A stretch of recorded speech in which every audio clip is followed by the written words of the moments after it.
Okay, hello. There we go. Everyone is live now. Fantastic. That only took me like 10 minutes to sort out. Hello, Bryan. Hello, But Maryke. he's the dumb one. He's the dumb one. Yeah, Hello, let's hello. let's act like we weren't talking to each other backstage before we launched. Hoe gaan dit met Hello, almal how are you vandag? doing, Maryke? Sorry, Maryke. That's My internet connection is Sucks. sort of slow. Yeah, no, it does. Yeah. I'm gonna have to make a change here. Okay, you should. Don't go to Rain, though. They suck worse, I can guarantee you. So, Paul Hart, right, wants to know, is this the Beavis and Butthead or the Dronkat show? Right? But if it is, then Butthead. I'll take Beavis. Definitely Butthead. Beavis was definitely the petrol sniffer out of the two of them, though. Out of the two characters. I don't care. Butthead. And Maryke is frozen. Not like the Disney character. Maryke. Hello. Hello.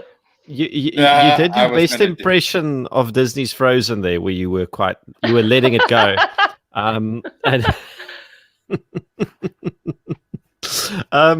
So as usual, we don't have a script. I'm drinking. This is not a real Whisky Friday. I'm on bourbon. I'm on Jim Beam. I already know, I think, what the other two drink, but I forgot. Okay, Bryan's very fancy today.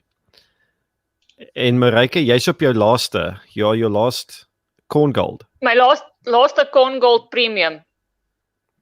Oh, I have not even had. Yeah. Sorry, I thought you had another premium membership. My bad. Well,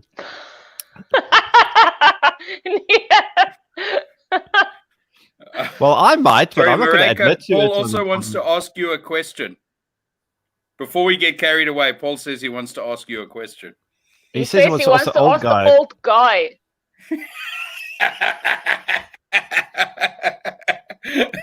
Well, Gideon is not a guy, so I don't even have I don't have a comeback for that at all. That's I what did, she said. That is what she said. I had Paul asks a Mossberg 590 with a magazine. Your thoughts on that? I was looking at that the other day, right? If they can get that mag to work, yes. Really, yes. Yes. If they can get it to work. I have no personal experience with it, Paul, but it's a Mossberg that's usually synonymous with simple and reliable. If they can get the magazine feed to work, yes. Yes. Yes. Does that answer your question? I don't know. He doesn't sound happy. But then again, it's Paul. Does he ever sound happy? He wants me to cut your stream. There we go. Beth is here. Hello. Let's cut your stream. Beth says last week she stole my idea and mashed it with romance. Because which idea? Oh, this idea. Because I don't have good ideas, like generally. I had this idea today. I wrote this Murava article on gender-based violence. Actually, let me rephrase that. Well, I think it's a bullshit term that actually oversimplifies a really dynamic and complicated and horrible problem. And I think 18 people read it. Not 80, 18, 18. So I wasn't one. No, you weren't one, but you were actually busy. Yes. And Maryke's on holiday. Have you, yes, Maryke, managed to do something that we've all been trying to do with varying degrees of success, and that is support your local hairdresser? No. She's not open yet. I don't know what she's doing.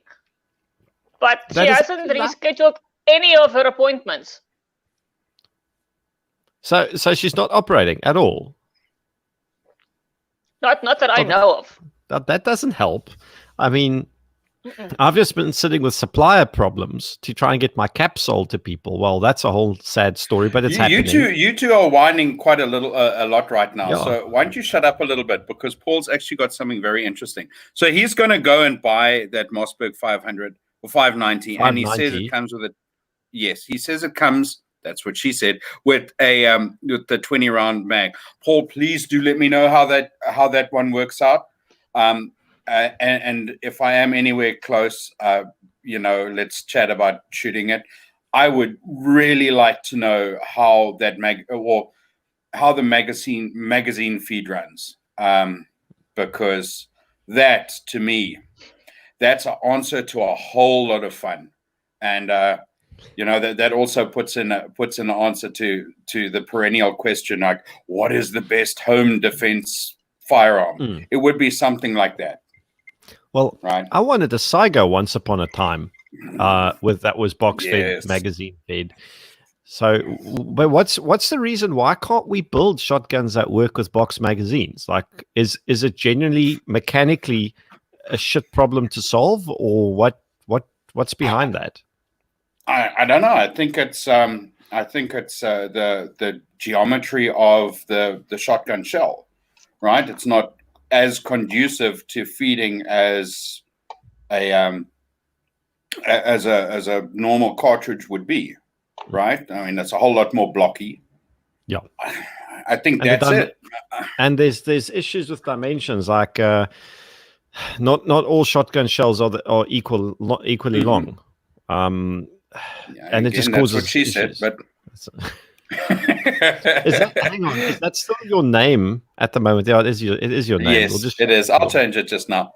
But the show might need a new tagline. That's what she said. we're gonna have to work that in. He always promises T-shirts, but he never delivers. So I don't believe him anymore. Again, that's what she said, right? We're blurring the lines so hard, and nobody said that except you. Oh, sorry, I did. Yes, you did.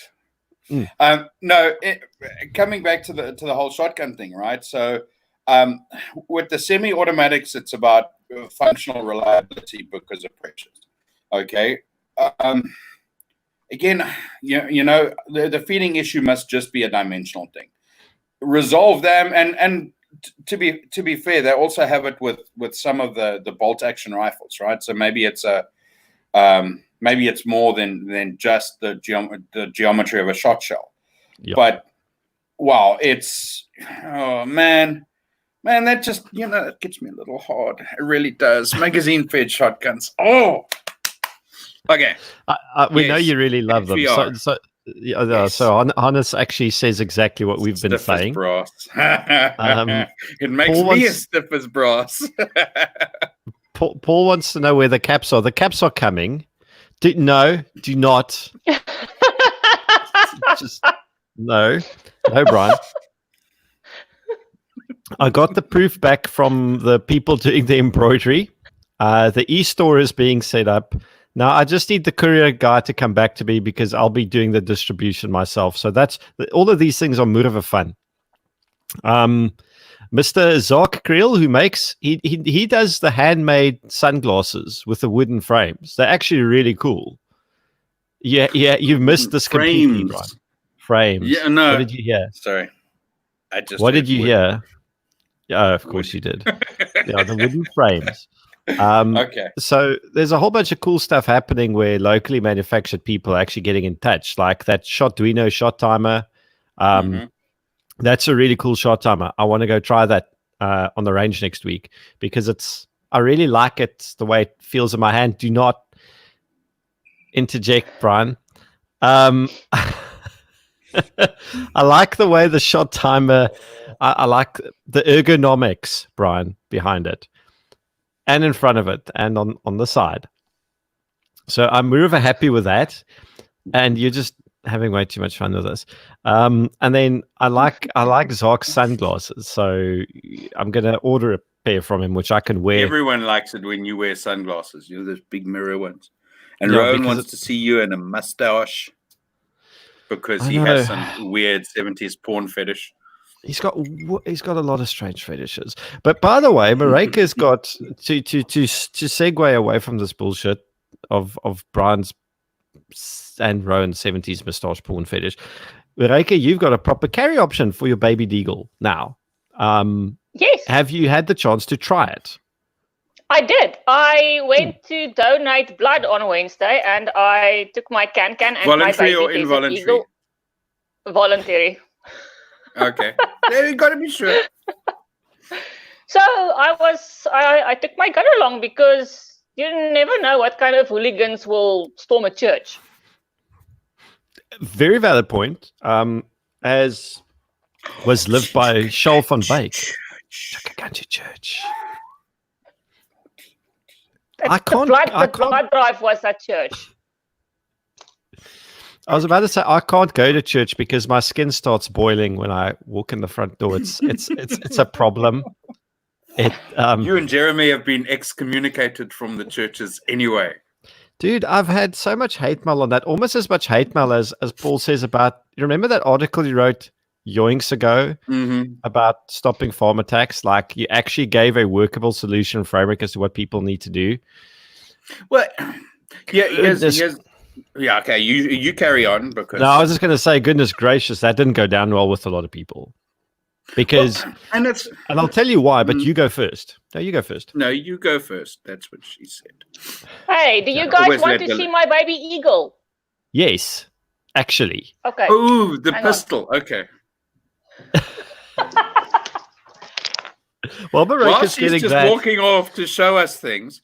Okay. Yeah, yes, we could. I would really like to chat about that. I really would, but I don't want to steal the thunder of us viewing Maryke's. Are you sure it's not euphemistic? Her baby beagle. I'm pretty sure it's not euphemistic. Yeah, the baby deagle, not the baby beagle. But baby seagull. We'll segue back to it, but it was a case of everyone wants to be a victim these days. You may not. Do not infringe on their right to be a victim. No. No, and now she's back, right? Now she's back, and you have to hold on. Yes, I'm quick. I'm quick like most men. She said. This is my baby eagle. You can see, yeah. It's unloaded, by the way. We have to do that for the safety not to probably freak. I don't care. You can shoot your computer as much as you like. The mag is up. It's got the internal striker, so it's the older model. I've had this for 9 years. This October it will be 9 years. So, yeah, this is the bullets I use. My household use bullets for household use. Hollow points. I don't even want to know where you pulled that out, because you had such a strain on your face. It was like, I'm watching the one hand. What you doing with the other hand? I have to do like three or four things at the moment, because I've got a gun here. I have to look sexy while holding my gun. I have to not break a nail while loading this magazine. What's doing it again? Brian, you did not take your pills today, did you? My magazines are stiff. Apparently so. This is definitely Whisky Friday with innuendo. I like my magazines stiff before they unload.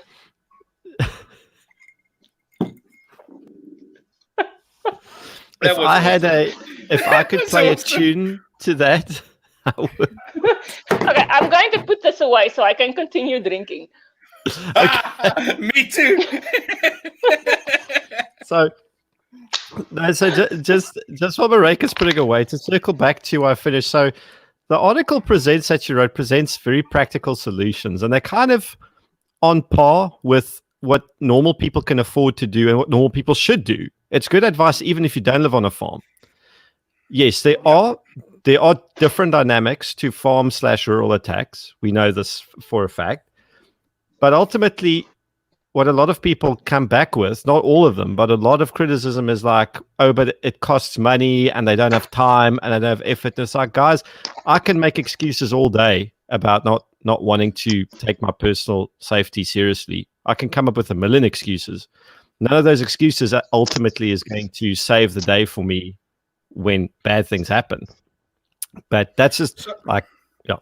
So here's the thing, right? So, people want certain things and they don't want other things. One of the things that they want I was is they about to want- say something inappropriate, but I'll stop. I'll let you. We'll finish the You serious please, topic. I thought that's before what we were all about, right? Was being inappropriate. So this is what they want. They want a solution that will always deliver and be the ultimate solution, right? If I do this, then X, Y, and Z is guaranteed to happen. Okay. Yeah, What which doesn't they exist also- anywhere. No, it doesn't. What they don't want to hear is that you are responsible. And I think that's ultimately why we got the hate mail, was because what they wanted to do was whine, the government should do something. Fucking newsflash. The government is A, useless, and B, doesn't fucking like you. Why would they want to help you? Get that into your thick fucking skulls.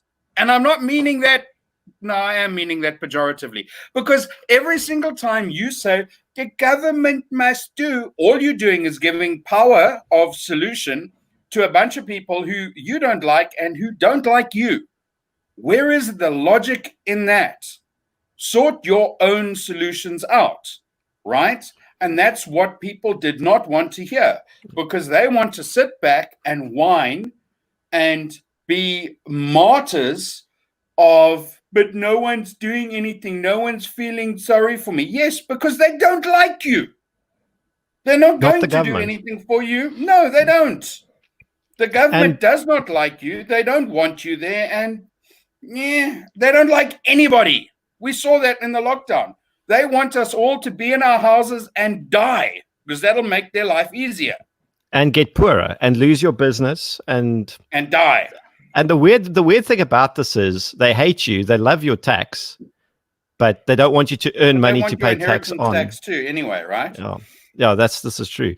So for me to just circle back, if you look at farming communities that actually implement exactly those solutions that you spoke about, because let's be honest, you didn't suck those out of your thumb or some other part of your anatomy. It's well sort of publicized stuff. And where that has been implemented, those communities have seen very, very, very marked decreases in violence and other issues. It's a question of willpower. So the one thing I've noticed is, and this is going to piss a lot of people off, but unfortunately it's true, farmers, certainly not all of them, but some farmers are just as guilty as rabid feminists and are just as guilty as Black Lives Matter people of wanting to participate and win a gold medal in the Oppression Olympics. And the Oppression Olympics is not about winning. The Oppression Olympics is not about finding a real solution to a problem or attempting to find it. The Oppression Olympic is, you must take note of my victimhood. You must understand that my suffering and my pain supersedes everything that you suffer always. And if you try to solve my problem, that doesn't mean you're supporting me. It means you're attacking my victimhood and you're invalidating it, which is kind of like so broadly applicable to a lot of special interest groups, and they all irritate me because they don't solve a problem. I can walk down the street, get mugged, have my cell phone stolen. I can get on the soapbox and say, I should not be attacked in my street outside my house. I'm like, sure, that's a normative statement in the sense of I shouldn't, but the reality is I am, and I will. And unless I, apply a whole bunch of other things, if I lose my cell phone in an attack like that, it's not my fault that I did. But I also can't now expect, I also can't ride my victim card for that. Yeah, and let's piss off some more people, right? Because it's like, the whole, I don't know, who should we pick on first, cops or nurses? I don't know, let's do cops, right? It's like, you must feel sorry for me because I stand and risk my life and I, guard the ramparts while you sleep. So fucking what? You get paid for it. That's your fucking job. You signed up to do that, right? And the alternative is, oh, look, we're so overwhelmed in the emergency rooms. Oh, where was us? Fucking don't be a medical professional then, right? Or go be another type of medical professional. That's the reality of the life that you chose willingly to go through, right? And the worst part is, because the life that you chose is hard, life fucking sucks sometimes. It just does. Anywho. So Maryke is an engineer, and I can't remember, you're not chemical, you are? Or are you I'm a seismologist. I'm a seismologist. All right. Oh, she likes it when it shakes. That was terrible. That was terrible. And if this video was monetized, that would be the part that makes us unmonetized right there. But if you look at that's what she said. That's what she said. So all the engineers I know, as an example, so pilots and engineers have some overlap in. Those are the intelligent pilots have a sixth sense of humor. The stupid ones don't. And when something really horrible happens during our day, that's part of, like if you have a major mechanical problem and you have to solve it, there's almost an element of, I'm doing shit. I'm earning, finally getting to do shit I'm trained to do. Engineers solve problems. That is the entire point of that entire profession of being an engineer, is a client or a person comes to you with a problem or crisis and say, oh, fuck, solve this for me. And Maryke can interrupt me, but I mean, what's the mindset in your profession to sort of crisis management? Hoe doen julle mense dit? We are very much I can't speak about it. It's confidential. But you see, it's okay. We can kill him later. It's fine. I work on a mine, and with all the mining regulations and stuff that has been implemented, there's so much procedures and rules that you have to follow that you can. Well, it's basically impossible to do something wrong. If you get a breakdown, there's a procedure with to do it. And actually, if you follow your maintenance procedures, you should not have a breakdown. But because there's this human factor involved, things will always go wrong. So it's mostly a continuous crisis management thing that we have. It's very seldom that things go according to plan, the way they should. Obviously, you cannot predict an earthquake, so there's always the little bump that you feel, and then you got to do what you got to do. But for the mining stuff, even if something horribly goes horribly wrong, there's a procedure for that, and it usually ends up with the Department of Minerals and Resources coming for a visit. And that's like the worst thing that can happen, right? I mean, didn't we say that last week, or 2 weeks ago? The scariest phrase ever in the history of mankind is, "I'm from the government and I'm here to help." No, that's a only one of those statements are true. It's the only thing that is true is you're from the government. That's true. I'm from the government. I'm here to steal. So the thing I've been, because it's such a controversial point about, protecting state hospitals are being overwhelmed. And again, there was a really good article that Ivo Vegter retweeted today. It's not a resource problem. It's a management problem. The case is we've had chronic criminal mismanagement of resources we have. And in all honesty, we can't now say, we're overwhelmed because the virus is out of control. Like, to be honest, on a good weekend at the end of month, any trauma center near a gang-infested area will have their hospital full of, these aren't people on ventilators, but these are people that have now been stabbed more than shot. It's almost as if the media is only now paying attention to the fact, hey, public healthcare is shit. How did we miss this? I mean, it's only been... I don't know if you watched German and Jonathan Wright's chat the other day, and I thought it was really a cool one.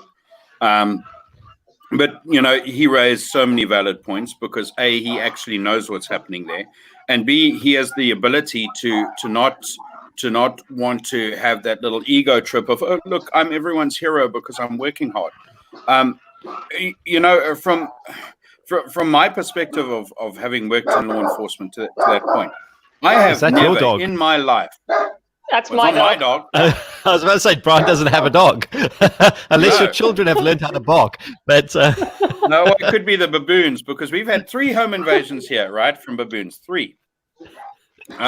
Anyhow, no, coming back to this, right, is I have never in my adult life in South Africa known hospitals never to be absolutely falling apart and overwhelmed and full, especially in the emergency rooms. Okay, it's just never ever been the case. I have never ever spoken to anyone who works at a government hospital that hasn't said, and my sister works at one that and hasn't said, yeah, I had such a busy shift, it's so full, all our beds are full, etc. It's always the case. Yeah. And it's not just South Africa. I mean, you go to so many large urban areas, right? Their hospitals are almost always operating, maybe not at 100% capacity, but upper 85s to 90s, right? So, someone made the point in the comments. That's what they are designed to do. It's like hotels are actually designed to be fully fucking occupied. They're not designed to work at 20%. Neither is a hospital. Because especially not a private hospital, but no, what's the point of that? So here's the thing with public healthcare where it gets iffy, and I'm not going to bore anyone with economics on a Friday afternoon while we're drinking whiskey. Well, you guys are drinking whiskey, I'm drinking bourbon. I'm whatever. going to have a little bit of water as well. Yeah. If you've got healthcare that's free for consumption at the point where it's dispensed, it's going to get overconsumed because guess what? Supply and demand and pricing, that's what happens. So what we have experienced now is a weird kind of consumer choice behavior alteration where I know way too many people that have died at home from cardiovascular disease because they didn't go to hospital to find treatment, as opposed to dying from that disease in hospital where they normally would succumb to it. There's about 215 people a day that die from CVD, and there's 330 a day that die from TB. Where have all those deaths gone? I mean, a lot of them are just dying quietly at home. That's the thing. And then people go, oh, but now the hospitals are suddenly overstrained. It's like, bitch, sorry. The hospital would have been overstrained anyway, because there's far more people dying nationally of these diseases by like an exponential rate than from and here's the other disparity, right? Is I was chatting with Walt the other day, and he tells me that a friend of his who has to put one of his friend works as a part-time paramedic, has to put one of his horses down right now because he's unable to get a paramedic shift. Right? He's unable to get a paramedic shift because there's not enough work going for paramedics. Let that sink in, right? I mean, here on the one hand, we have cat in a fucking idiot's hat saying, oh no, it's all bad and it's fucking war, and and then we have alcohol is evil. Yeah, alcohol, yes, whiskey's killed everyone. Right, and then we have 1 or 2 people in the health system who are saying, it's the end, we're overwhelmed, oh goodness, right? But then we have all of our pre-hospital trauma care who, which should be the key indicator of how busy it is, saying, oh well, I can't even get a shift because there's not enough work. I have another friend of mine. She works as a theatre sister up in Pretoria. She also saw all the overtime cut there because there's not enough freaking operations happening. Yes, we're overwhelmed, but really, are we? Because we have all of these elective surgeries that actually pay for everyone's healthcare, certainly in the private sense, okay? We have all of that being pushed to one side. We have a whole bunch of people who are saying, I'm not going to a fucking hospital because then I'm going to wind up in one of Alan Windy's freaking concentration camps, right? Yep. By hook or by crook, they'll get me in there, court case or not. So, no, I don't think I'll go to the doctor. Thank you very much. Yeah, no, so, I'm sorry. I don't buy their bullshit. Here's a story I heard, and it came to me confidentially, and then I'm just going to, because you and I are taking all the airtime, and we're not going to give Maryke any... We need to give Maryke time to talk about topics she wants to talk about. I'll just do a commercial break now. But this thing was sent to me from a Proton Mail address. So I've no idea who it's from.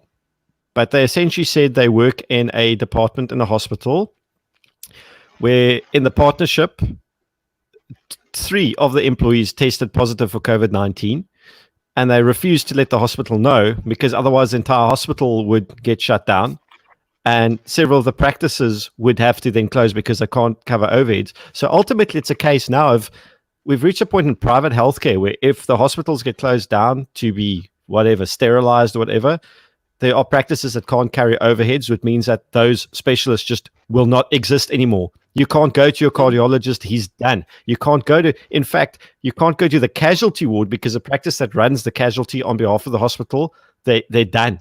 They're liquidating. Like the hospital just becomes a shell with fuck all happening in it. And that is ultimately the risk when you start canceling non-emergency procedures, because healthcare doesn't run on emergency procedures. Emergency procedures and trauma is a really small part of what healthcare is about, even in SA. And before I finish there, by the way, we've got two new fancy toys, Bryan. That's did not we what get she them said. from Matilda's, or did We we got get the them one. from Well, one Passion- covers you Passion nicely. Fruit or what? We got a SnapScan code for people who want to buy us whiskey and drinking money, and we've got the Zapper as well. So we've got both and of that those. kind of so covers you half of it. You got like it half covers your me face, half of it. Yeah, exactly. So, Oh, jeepers! Hang on. Here's Linda says they've reduced theaters reduced our theaters See? by 4, and all overtime has been cut. Yeah, that's never a good thing. Never, ever, ever Now, a good thing. these are the people who I would like to see speaking for health, not Yeah. fucking McKeezy, the twat head. I want to see actual fucking people who work in the health speaking for it. I didn't spit in your eye. I can't spit in your eye. Stop getting Gideon. But you will not hear. You won't hear the normal average people speaking out about it. You will see it on a Facebook page, or it will be a WhatsApp, but it won't get any attention in the media because that's not the narratives that they want to put out there. I mean, if you look at all the weird things that's going on, it's really like somebody is trying to ruin the country. It's the only thing that makes sense. This is not something that happens because we have a virus. This is, in my opinion, completely engineered. I don't believe that the virus is engineered, but I do have a theory behind that as well. But definitely somebody is taking advantage of this thing. Yeah, here's the thing. Why I also would never buy into the whole engineered virus thing, right? So I actually know a few biologists who really know their stuff. And you are an engineer. So if you wanted to design an actual infectious disease, you wanted to weaponize something, would you make it as so freaking efficient that it kills a whole 0.9% of the people that you're targeting? No, if this was a designed, engineered disease, it was designed by an idiot. Well, one thing that it is a government designed engineered disease. It doesn't act fast enough. Well, it kills slowly because it kills people that are already sick. Now, my conspiracy theory is, if you go way back to 1930, 40, whenever processed foods came in, 100 years ago, everybody was eating meat and eggs and fat, and there were no refined carbs and no processed foods, except for the natural grains that the Mediterranean people were eating. But natural grains, just saying, natural grains. Very natural. People were not eating and Celtic, not food. Mediterranean. Just pointing that out too, because Celtic refined sugar. So people died. Well, obviously they did die of heart attacks way back when, but it wasn't as prevalent. Diabetes wasn't such a big issue. People got fat. People got lazy. There were no gyms 100 years ago. People were working, and they were generally healthy. So then big food companies or whatever, if you really want to buy into this whole conspiracy thing, they got people hooked on sugar. Coca-Cola had cocaine in it. People got lazy. They automated Which I'm stuff. sad so that they people took were that actually, out. People were working less and eating more. Now comes this COVID thing. Who dies? People with heart disease and people with diabetes. So it could be a long con. It could be. But no, I don't think so. You give way too much credit to people who are typically incompetent. They're very good at stealing shit. I don't know if they're good at They doing, are. but who knows? Maybe. I've been reading a lot of science fiction, and a lot of the stuff that is going on now, both in the way people are thinking and talking and the politics and that stuff, was in the mainstream sci-fi world 60 years ago. Yeah. Isaac Asimov and Robert Heinlein really knew people. They did, and this is now something where you and I can talk, because Bryan doesn't do sci-fi at all. He clutches out, but it's that, and it's the same stuff. I watched the 100. It's the same stuff Aldous Huxley wrote about, and the same stuff that Philip K. Dick. Do not make a reference, Bryan, to Philip K. Dick, please. I watched the Sci-Fi Channel on Pornhub. Okay, good. That's close enough. But Philip K. Dick is in that too. the one thing that doesn't make Rule sense 34. to me, Rule 34 exists. The one thing that doesn't make sense to me about this conspiracy, and this might seem the stupidest thing to not make sense, is I get the tyrannical overreach and I get the whole fucking things up, but to me, if I were in charge and my mission was to make myself as powerful as possible, if I were in charge, it would. That's sci-fi. That would be sci-fi. So what doesn't make sense to me is what do I gain out of destroying the entire economy? Because as the chief, like, grand high dirtbag in charge, and I mean, the fucking kings knew this shit back in feudal times. You need the slaves underneath you and the serfs and whatever to be fairly productive, and they need to work the land and they need to generate income so that you can spend it on their behalf, obviously, because you're either anointed by God or by communism or by Marx or whomever your chosen deity is in this particular political ideology. If people aren't being productive at all, and you are just destroying their wealth, which is now happening in the sense of wealth is being destroyed in South Africa to nobody's real benefit or gain. It's just evaporating into fast-moving consumer goods that you can't repossess. This is the most incompetent attempt at grabbing power and reforming it, forced reformation or radical transformation I've ever seen in my life. It is incredibly fucking stupidly done. What they're doing right now is destroying everything to such a degree in the economy that even if they wanted to seize it or transform it or appropriate it without compensation, there's going to be very little left for them to take. It's a fuck up. Do they realize this? Because if they do, then they're the stupidest tyrants I've seen in a long time. They're not being clever. That's how it goes. That movie Equilibrium, where nobody is allowed to feel things. They're not allowed to appreciate art or read books or read poetry. Nobody's allowed to do that except the guy in charge. So, I mean, you're not allowed to feel, but your boss is allowed to feel, because that's in the interest of the greater good. There's no more violence except violence from the state. But the people aren't killing each other. The state is killing you. So Gideon, if you know what, if you were looking at what you were just saying in a very one-track minded thing, which you are doing because you're a one-track minded kind of person, right? And you can put back Morning Shot's little question because they had a valid point. An FYI, Morning Shot, a whole bunch of people were talking about you. You should go and read through the comments. You need to give out some smacks there. Okay, no, aside from that, right? If you look at wealth or as the currency that you understand, then yes, what they're doing is incredibly inept. But let's go back to Morning Shot's point there. if the currency is power and control, then what they're doing is actually very good, right? By destroying the wealth, they will always have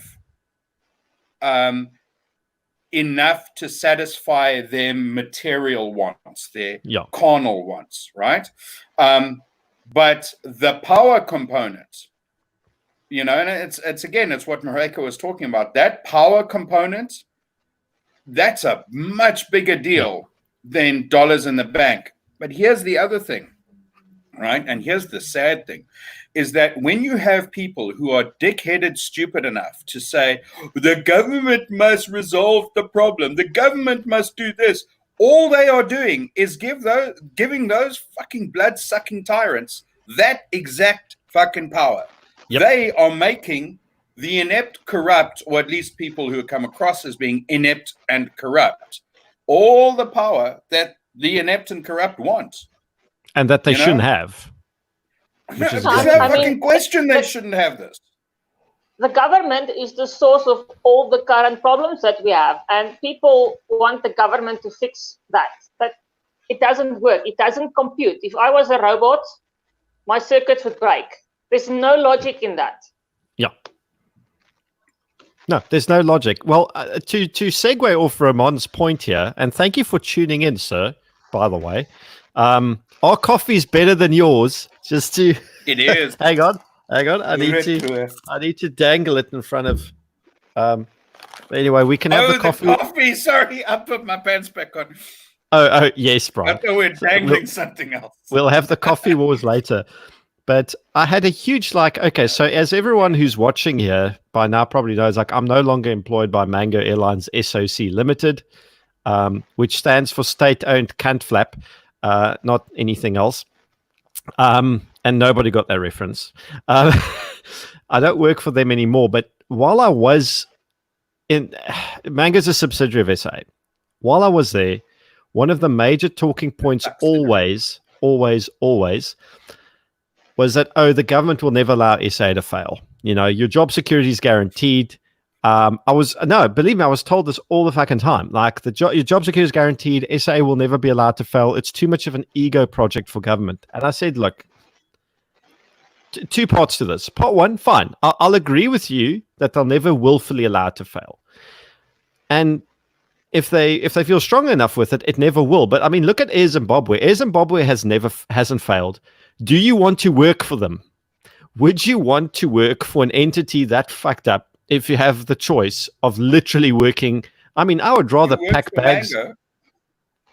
I took my stuff and people work for SAA, including the dumb idiot who says stand by for blast off. Yeah, well, people still work for Air Zim, which is like, you know, it's amazing to me that they fucking would. I would rather go pack bags at Checkers than fly for Air Zimbabwe. And to be frank, I'd rather pack bags at Checkers and work for SAA. Fat chance that after saying what I did, I ever will. You're not going to be packing bag at Checkers. Nah, Checkers don't want you. No, Checkers don't want me. They don't like pilots. So everyone better buy my T-shirts, hoodies, and other stuff, because otherwise I'm sleeping in the gutter. Just saying. Yes, we're hashtag just waiting for that. White privilege. Bring it on. Bring your T-shirts, caps, and hoodies. As soon as I get them, they're out. But that's what she said. That's what she said. But where were we going with this discussion again? I almost need a refill, and I poured myself so much. So where were we going? Right, that is the interesting question, right? Where were we going? About the coronavirus and my conspiracy theory, and then we veered off. We were going with the concept that Gideon says the government, and the government is somewhat of an amorphous freaking term, right? Yep. Paul, just for a little bit, we'll get to you now, Paul Hart. Okay, just Tad, just put it back in your pants, big boy. So we look at this concept of the government, and ours specifically is a fucking awful example of one. But let's also be fair. It's not just the government; it's also the ANC, and a very specific component of it. ultimately led by Cyril, who is an evil fucking arsehole. And we're looking at them destroying the economy, and your point of view was, well, they were being stupid by doing it. But maybe they're not. Maybe their intent is to do it because their goal is power and not wealth. Well, the other thing we need to not forget, and it's something that I tend to forget because I find it difficult to occasionally identify with people being this fucking stupid, but they are heavily indoctrinated, full-blown, true believer Marxists. And that kind of does guide to a very terrible extent the direction you're willing to push any country into. Because Marxism is like a terrible fucking religion. It's more destructive than anything. I mean, I think if you had to stack the body counts, Marxism/communism, like you could give radical Islam 100 years without any opposition, and it would come nowhere close to this body count. You could give, okay, the Nazis were pretty bloody bad, but that's only because they took a terrible ideology and they combined it with a weird type of German obsession with industrializing that ideology and making it efficient. The communists... They were engineers. They were engineers. Sorry, Maryke. I'm not an engineer. So no, ultimately... I so badly want to say this. You're not an engineer. You study vibrations. Good ones. Yes, good ones. So I think, like, because you get this conversation all the time, like, but why do we hate the Nazis but we hate the communists less? And I think there's no reason not to, but the Nazis, like, were really good at mass murder. The communists, apart from, okay, the gulags and the firing squads and the death squads and the oppression, the vast majority of the people the communists killed horribly, they did through total fucking incompetence. So they've got the mass starvations and all that bullshit. That's where a lot of the millions come from. Was it incompetence, though? Well, no, it was incompetent in the sense of they competently took a terrible idea and they implemented it in spite all evidence telling them, if you do this, it's going to be a fuck up. And then it is a huge fuck up. And millions of people die. And then you go, oh, God, they starved to death. And then the communists go, well, that was just an accident. You know, we just repeat the same accident over and over and over. You know, the concept of accident means that they actually care for the people who died. Which they didn't care. It was just like, you know, let's do this. The consequences are immaterial. But I wouldn't call that incompetence, because, you know, being incompetent implies that they care, or that their idea, right, if it had succeeded, was to benefit the lives of millions and millions of people. That wasn't the purpose of it.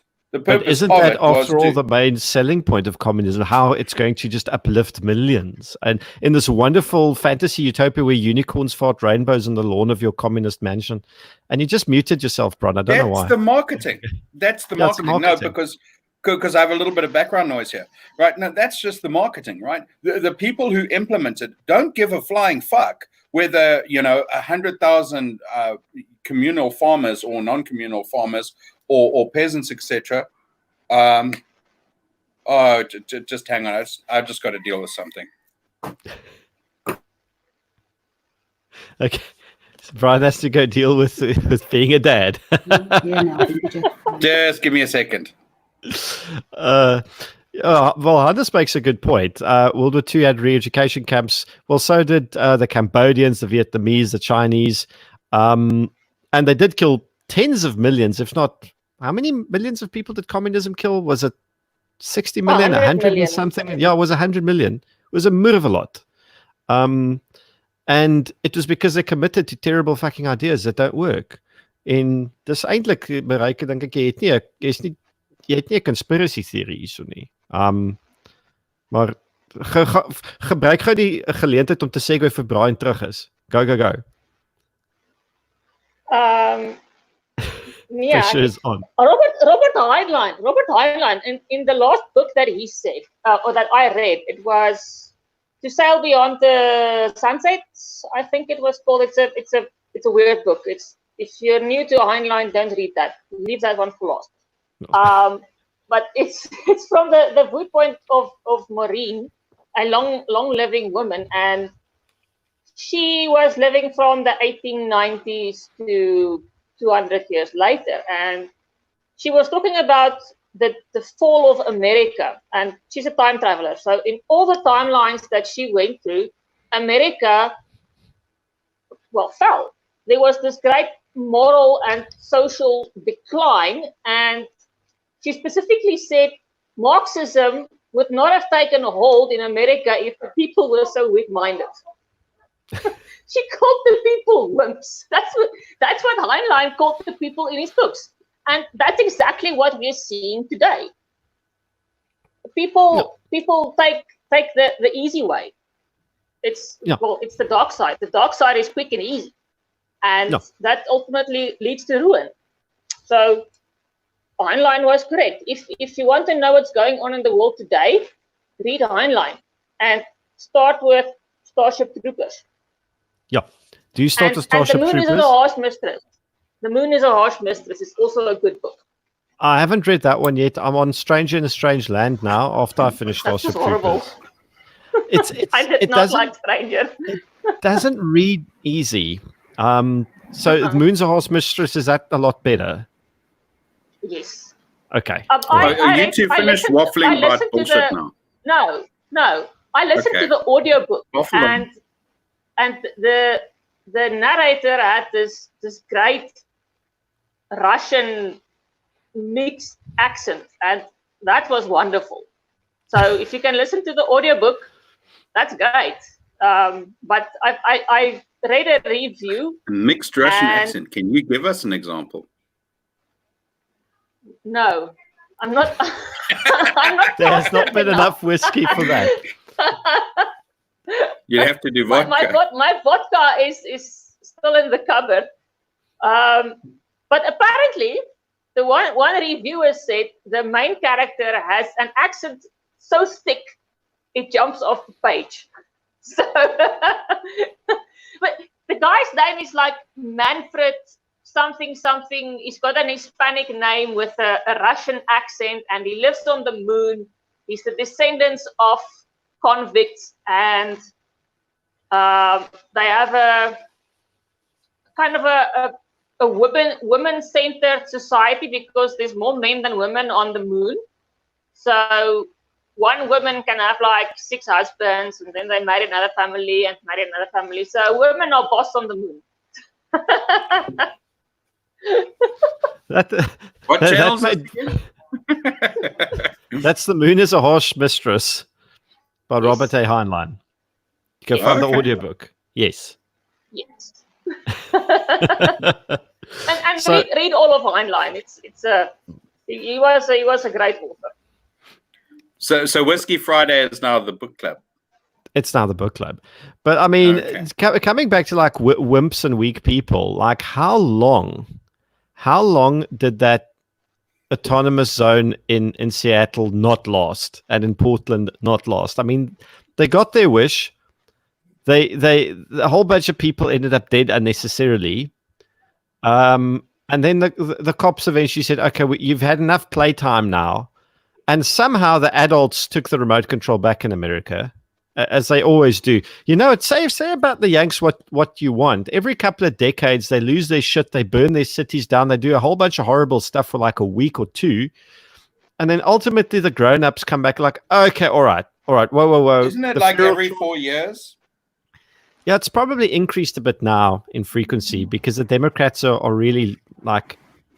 No, it's pretty much every election year. That's every election, yeah. Every election year they have this sort of little mini purge. Yeah, but I mean, between the LA riots in '92 and Obama and the new like identity politics under him, there wasn't a lot of weird shit that happened in the States, was there? I mean, I don't recall all that many. So she just leaves. Your conversation is boring me now. I'm fucking going now. Yeah. I need to get a refill now as well. But I mean, between the LA riots and like the first term of The second term of Obama's presidency, how many major riots do you recall in the States? I mean, there weren't that many, not big ones. How many? No, there have been a couple. And to be fair, I very glibly say it's every election year. They have outbreaking of riots every so often. Riots happen. It's not an unknown phenomenon, right? It's not a country breaking thing either. Otherwise, South Africa would have stopped functioning. Oh, dear Lord, and wouldn't that have been awesome? You know, there's how can I say this? There's riots and then there's riots. I mean, come on, let's also be honest. The Americans have riots, pretty freaking violent ones, every time they have some sort of sporting event, or at least those activities they call sports, right? And everyone chants and goes into the street and does impromptu strip shows and turns cars over because they're happy or alternatively sad that their handball team won, or whatever. So I don't know. I don't really see the riots or demonstrations or whatever in the United States as being particularly definitive of any marked shift. That whole Chaz thing, that's also not anything new. In fact, I'd say they're a pretty poor fucking example of the sit-in. How long did Haight Ashbury last? Well, how many years was that? No, it was a multiple year event. Okay, maybe they had better dope in those days, and there's all of that. To Laurie quickly. Well, what remember is Laurie doing? No, she has to go. She says I must watch you and your bottle. Guys, watch Bryan the Bottle, please. Isn't that an awesome name for a porn channel, Bryan the Bottle? Okay, Laurie, thanks for the idea. Okay. Anywho, but I mean, let's look at something like America is fucking resilient as an like every, and this is why I also get a little bit annoyed at this whole thing. It's like, oh gosh, America is facing this weird existential crisis and it could face a new civil war. It's like, I doubt it. They've been through so much shit, especially in the 60s and 70s. And I mean, remember Waco? They actually, after Waco and Ruby Ridge, I can't remember the guy who did the Oklahoma City bombing. There were two of them. Timothy McVeigh. He actually went and he made a fertilizer bomb in a truck and he blew up a humongous piece of real estate. Like, that wasn't a small little boom. That was a fairly big bang. I think up until like September 11, it was one of the big terrorist attacks in the US. And he did it because he was pissed off, legitimately pissed off with the federal government and the FBI. He obviously just didn't, in a healthy, constructive way, find an outlet for his frustrations. So America is a strange country in that regard. We can't really... I can't hear you, Bryan. You've muted yourself. I can see your lips moving. I can't hear you. Oh, no. Sorry, I was just asking my wife to kick the kids off the internet because Rain fucking sucks and you can't have more than one web page open without losing voice quality. And they want to play Xbox. Okay. Well, I'm going to get a refill. You and Maryke carry on from there because I just went off on a tangent. We went to Waco for some reason. We went to Waco, did we? Yeah. Ooh. Did you bring marshmallows? Don't leave me alone with Bryan. I'm scared. Don't leave me alone with Bryan. I'm scared of the big old man. Yeah, ons koers kom bys. Man. Koers kom bys. Actually, that, I don't know. You can still hear me. I better mute myself. Hang on. Please do, especially if you're going to go and tinkle in the background. He didn't mute himself. No, okay. He did. Right. He did. So coming back to the whole Civil War thing, right? Will the current event, some dick-headed, stupid, fucktard policeman kneeling on a guy's neck, start a civil war in the United States? I just don't see how. Right? I don't see how there is that fundamental want for societal shift to trigger a civil war. I personally think that, I mean, you weigh in at any time here if you think I'm wrong, but I mean, yeah, you see demonstrations for sure. I don't really believe that the demonstrations we see constitutes a substantial shift in US society. Again, granted, I'm not in the US. I go there often, but I'm not there. I don't know. Maybe I'm wrong. I think maybe in the Western world, the concept of a civil war is a bit outdated. It's more like civil skirmishes, little pockets of warfare, pockets of, I'm gonna say, resistance, problem areas. It's not going to be a countrywide red versus blue, north versus south, us versus them kind of thing. It's going to be this group of protesters versus this group of partisans. It's not going. I don't think it's going to be countrywide. Same in South Africa. I think there's going to be pockets of problems, civil unrest. Yes, thank you, Brew. Unless it's going to be the South African army versus the people, which is, I think, another another money on the people option. I don't. If it's SADF versus the people, it's going to be a short war. I think they're pretty good. I think the South African Army or National Defence Force is pretty good at beating up some poor guy in his house who's having a beer. I don't think they're a particularly effective army. No. No, there's definitely no way. No. They're just a bunch of thugs, right? They really are. They're a horrendous bunch of thugs, and that's what I'll say to that. But I'm very interested, about the whole concept of civil war in South Africa. And I'm glad we're taking a step back from the US.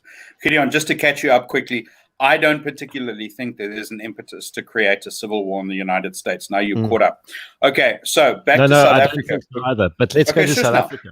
So Maryke raised a really good point about what would a civil war in South Africa look like.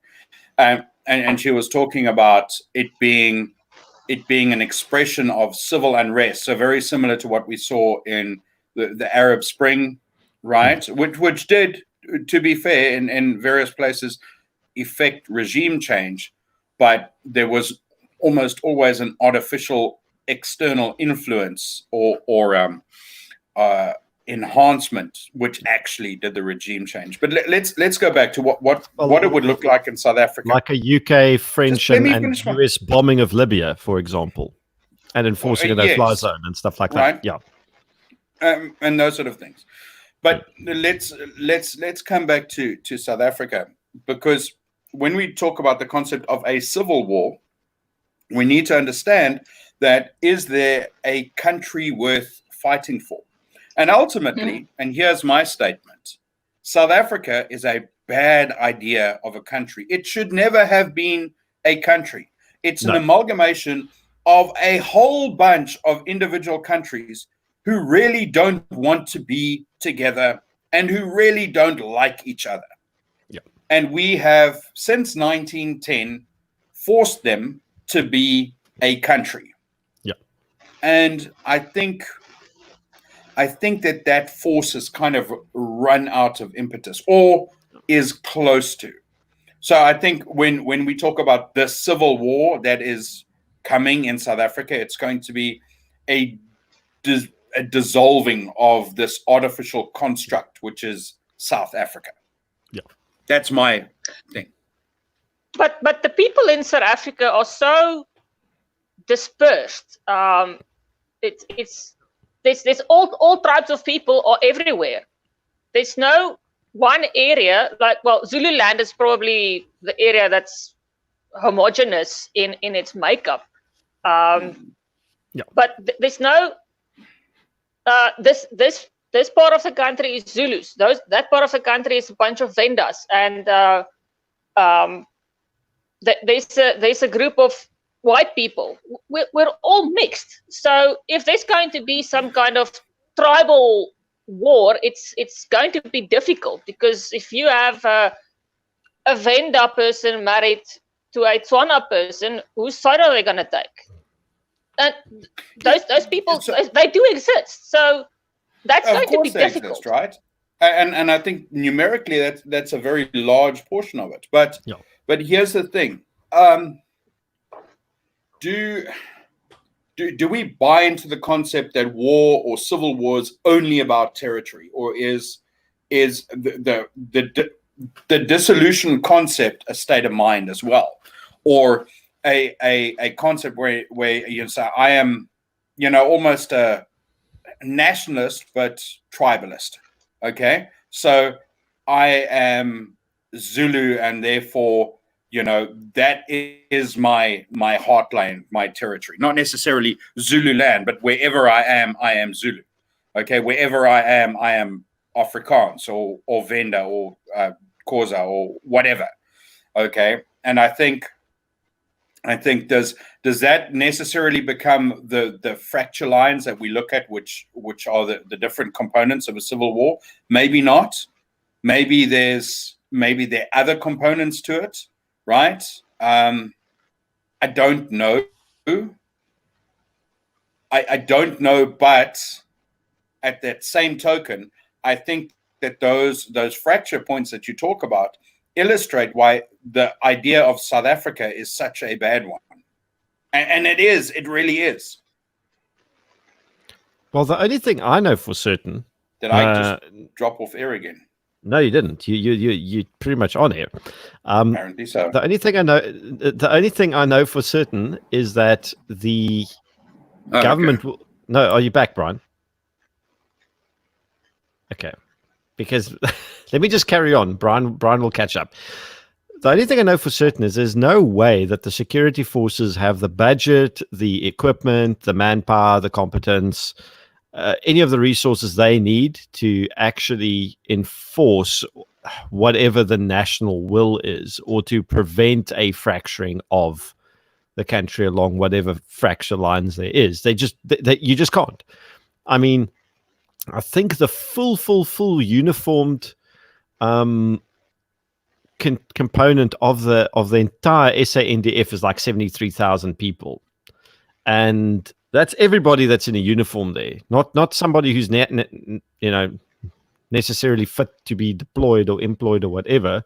So they can't really stop anyone from doing it. I mean, if the Zulu King wanted to secede tomorrow, they don't have the capacity to stop him.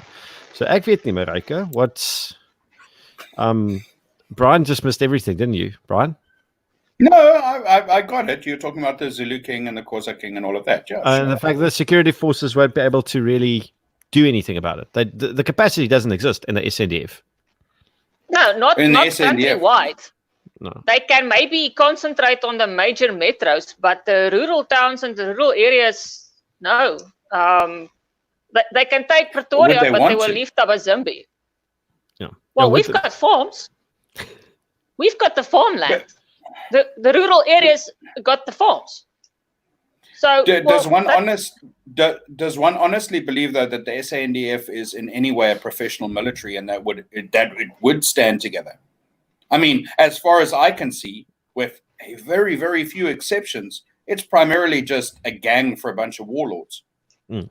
I mean, correct me if I'm wrong. If there's anyone out there who is actually brave enough to admit that they're a member of that horrendous, horrific bunch of thugs, every time I criticize them, they want to fight me for some reason, which it's not really. Fuck them, man. Now, they can't even do their fucking job of being a competent military.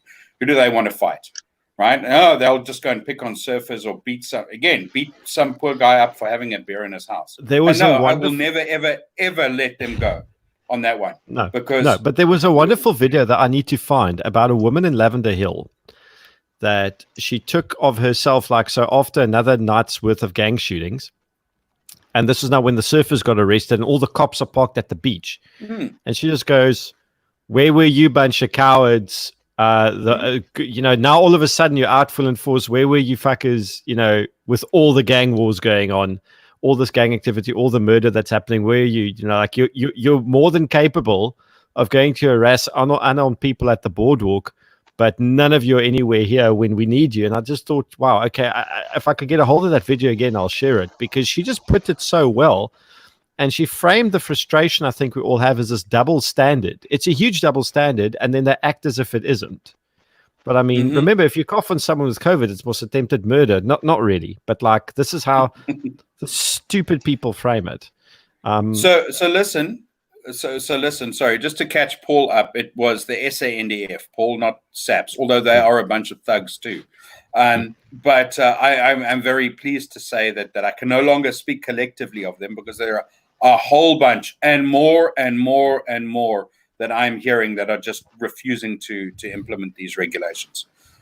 SAPs now, not the military. I mean, all of them, they're just fucking you're sadistic. Well, good luck wankers. to them taking us back to level 5 if they want to. Good luck getting the taxi industry on board with that, and good luck getting anyone to I love the shut taxis. factory down again. Oh, we do. We love the taxi industry now. Yes. This is to Santalco. This is for you from me. I have got to go soon, Cheers. right? Cheers. You guys can probably sit and chat and waffle. I actually had some points to raise, but we'll do that next week. So thank you, everyone. You will forgive me, I'm sure. Maryke? I don't care what you think. Yeah, I will forgive you. Okay. And I'll see you guys next week. Maryke thinks. Okay. I care what then, Maryke thinks, not what you think. hey, but I think let's end it here. Then we've had a lacquer session, and then next week we might be able to do like a few more over the weekend and That's on what she Friday. said. That's what she said. Bye. So folks, on that bombshell, goeie Vrydag, steek die braaivleisvure aan and have a good time and stay safe. Bye-bye. Okay.